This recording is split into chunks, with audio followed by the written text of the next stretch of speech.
Я вас всех категорически приветствую. Этот формат видео еще больше отдаляется от моего обычного контента, но я бы хотел сделать его. Это будет такое просто держание в курсе в честь небольшой годовщины. Но начнем по порядку. Arknights, Tower Def и при этом гача.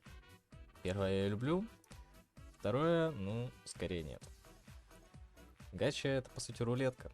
И это прикольно, но это не то, куда я хотел бы вкладывать деньги или время. Год назад я засел за нее и где-то около месяца лишь изредка заходил в игру и душился там. Нулевые, первые главы, просто проходя их, но не воспринимая ни геймплея, ни сюжета. Ну и забирал ежедневные награды, естественно. Что дало мне Гладию, силу которой я познал лишь пару недель назад. Вернемся к сюжетке.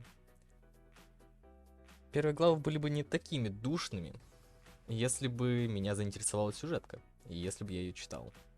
Ну, я хотел ее читать, но она была на английском. А я могу читать английский, но явно не в таком гигантском количестве.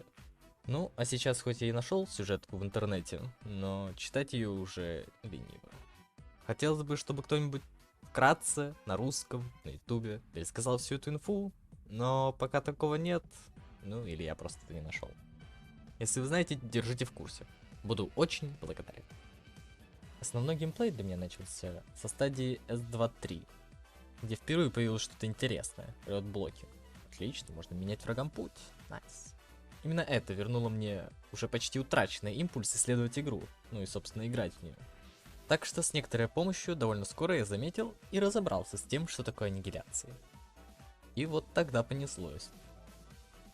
Часы, которые я тратил на продумывание и попытки пройти аннигиляции, принесли довольно большое количество эндорфинчиков в мозг. Конечно, подсматривать некоторые тактики и прохождения у гайдеров — это не то, что следовало делать с таким настроем. Но проходить недокачанными тройками и четверками с парой еще более недокачанных пятерок-шестерок тоже идея далеко не умная. Сейчас уже, вкачав кучу персов и зная, каких применять, можно не душась искать стратегии и пути к победе, даже в самых сложных испытаниях, которые представляет игра.